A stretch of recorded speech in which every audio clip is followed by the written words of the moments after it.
Seruput kopi dulu lur. Selamat datang di Mata Militer Ngapak.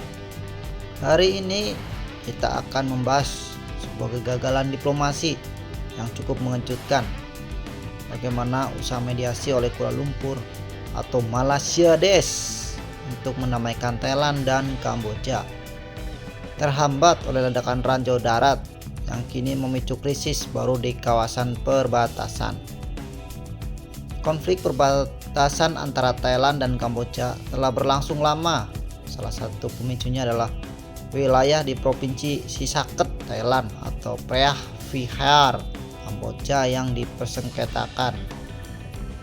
Pada Juli 2025, terjadi bentrokan selama beberapa hari yang menewaskan puluhan orang dan mengungsikan ratusan ribu orang dari zona perbatasan. Kemudian, pada 26 Oktober 2025, sebuah deklarasi damai ditandatangani di Kuala Lumpur. Kuala Lumpur Peace Accord antara Perdana Menteri Thailand Anutin Karnivirakul dan Perdana Menteri Kamboja Hun Manet disaksikan oleh Perdana Menteri Malaysia Des Anwar Ibrahim dan Presiden Amerika Serikat Donald Trump. Ngapain ya Donald Trump tiba-tiba di situ? Malaysia bertindak sebagai mediator, fasilitator, bukan penentu syarat.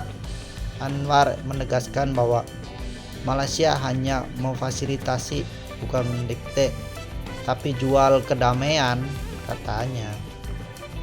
Salah satu komponen penting dari perdamaian itu adalah penarikan senjata berat, pembentukan pengamat bersama di bawah ASEAN, dan pembersihan ranjau darat serta sisa-sisa konflik.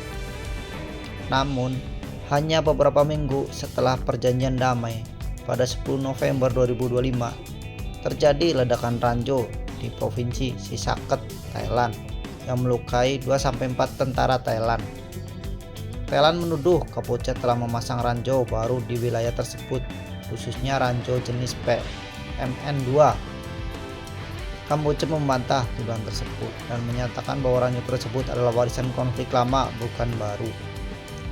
Malaysia dengan pengamat ASEAN mengungkap bahwa ranjau yang ditemukan tidak baru dalam beberapa laporan pengamat. Meski Malaysia memainkan peran penting sebagai mediator, kegagalan kunci muncul ketika mekanisme pengawasan dan implementasi perdamaian ternyata belum cukup tangguh untuk mencegah insiden seperti ini. Beberapa faktor kegagalan: ketidakjelasan status zona ranjau. Wilayahnya perbatasan yang sebelumnya telah ditinggalkan bisa menyimpan ranjau lama yang tidak terdeteksi. Ini dimanfaatkan oleh pihak yang menuduh baru ditanam. Meskipun ada deklarasi penarikan senjata dan pembersihan ranjau, proses di lapangan belum selesai atau belum dipastikan secara independen. Thailand merasa ditipu, Kamboja merasa terpojok, tanpa kepercayaan mediasi mudah runtuh. Keterlibatan AS terus menyaksikan pendatangan dan ASEAN memberikan tekanan politik tetapi bukan selalu dukungan teknis untuk implementasi. Dengan demikian, meskipun terlihat berhasil dengan pendatanganan, perdamaian itu rapuh dan bergantung pada kemampuan memonitor dan menegakkan kondisi lapangan. Akibat langsung, Thailand menangguhkan implementasi perjanjian damai, menuntut Kamboja meminta maaf dan menarik pasukan atau ranjau. Zona perbatasan kembali tegang, evakuasi penduduk, titik-titik pemeriksaan diperketat, potensi bentrokan bersenjata kembali mengemuka. Bagi Malaysia, reputasi mediasi terkena sorotan bahwa meskipun berhasil mendorong penandatanganan, keberlanjutan perdamaian belum dapat dijamin. Bagi kawasan ASEAN menunjukkan bahwa konflik perbatasan sekecil apapun atau meninggalkan ranjau darat bisa menggagalkan perdamaian dan memunculkan risiko keamanan yang lebih luas.